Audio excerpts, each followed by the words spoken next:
Hi and welcome back to my YouTube channel.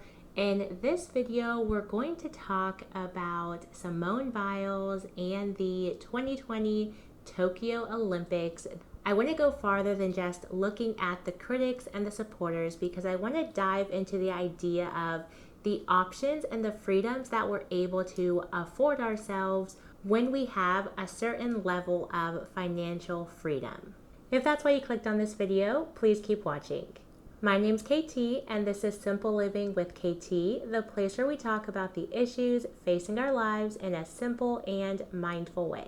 Just to make sure we're all on the same page, I just want to go over a little bit of detail of what happened during the Tokyo Olympics. Simone Biles, perhaps one of the most decorated Olympians, decided after competing one of the days that she was going to pull out of further competitions during the Olympics. Of course, that caused a lot of chatter and a lot of, honestly, uproar that happened after she made that decision.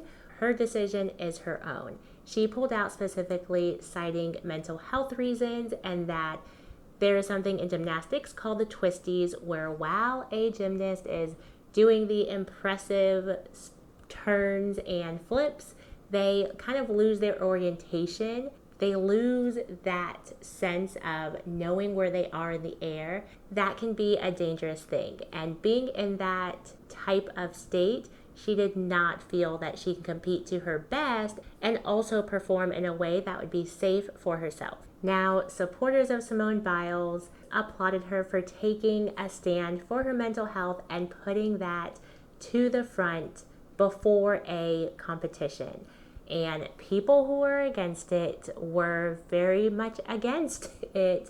Specifically, let's talk about the United States. People in the US, because this is the Olympics and it's the time to show up and show the best from your country, they felt that she owed it to America, to the citizens, to perform.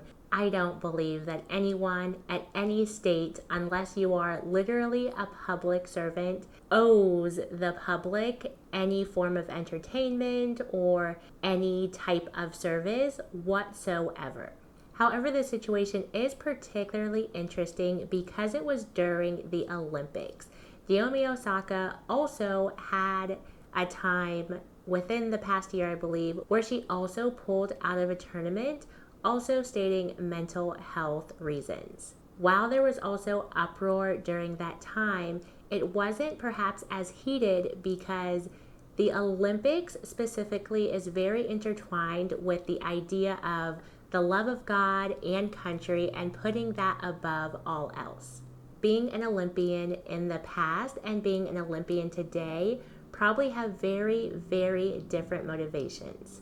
Over the past few years, I've learned that Olympians are not necessarily always financially secure. Their income can come from an array of things, but you'd be surprised about how many Olympians have just a regular job, and not just a regular job so that they stay grounded, but so that they are just able to put food on the table. However, what we mostly see are the ticker tape parades, and it seems like that would translate into money, but that's not necessarily the case. So for some, going to the Olympics could be a time to make a name for yourself, to show sponsors that you can pull an audience and grab attention, that you are a competitor and that you will represent their brand well, and hopefully get some sponsorships if you did not already have any sponsorships going into the Olympics. And that is why this situation with Simone Biles, I think,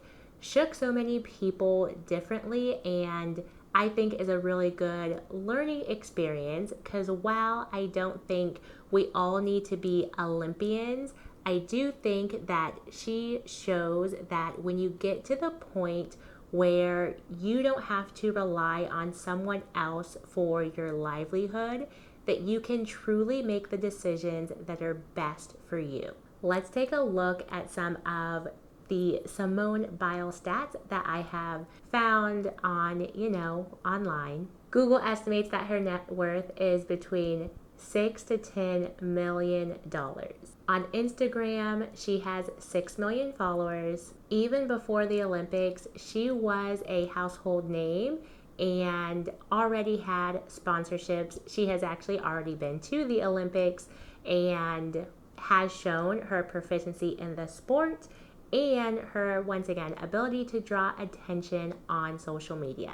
And when I say attention, I don't mean necessarily bad attention. I just mean that people are clearly looking to her for inspiration, for encouragement in their own lives, or just wanting to follow her journey and show her support because of, her accolades. This does not mean that having a large social media following and being able to grab that attention means that anyone who has those type of numbers will also make a good amount of money. If you take a peek through some of her social media, there is some sponsorships going on there, and while we don't know how much is being made from those sponsorships, they are present and she is getting paid from them. Many times when I hear people talking about her pulling out of the Olympics in a negative light, they mention an Olympian who was a gymnast and she had a torn ligament, and she still managed to do her vault routine and grab a gold medal that year.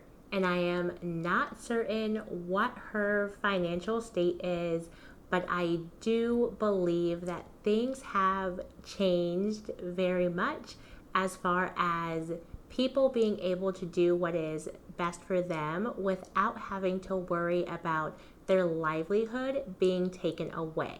Let's take, for example, I shared with you all that a few months ago, my husband was supposed to start a job and the company ended up not being able to afford to bring someone new on, and therefore his offer letter was basically non-existent. When he was looking for a job in the first place, he already had a job where he wasn't necessarily fulfilled in and was looking for something better. It was also right after we had paid off all of our student loan debts, which put us in a greatly different situation. Specifically, I mean, we were able to take more risks. I know many people, particularly of the boomer mentality or the boomer generation, they would probably not even have looked for a new job being in his situation because his current job, covered the bills, put a roof over our head. However, it wasn't fulfilling, and that is important to us. Getting out of debt and being able to actually save up a reasonable emergency fund was a big component in being able to take that type of risk in the first place. And while the offer letter was rescinded, it still allowed us a lot of freedom to make sure that with the next position that he applied to and the next job that he found and the interviews that he was taking and the interviews that he was turning down, that we were able to stay not just afloat, but still be comfortable and know that we had certain things in place to help us move along. Now, we don't have the Simone Biles type of net worth, but we do have, once again, a level of financial freedom that started with getting out of debt. And really, even before that, it started with getting our mind and our money in order and also together because we're married.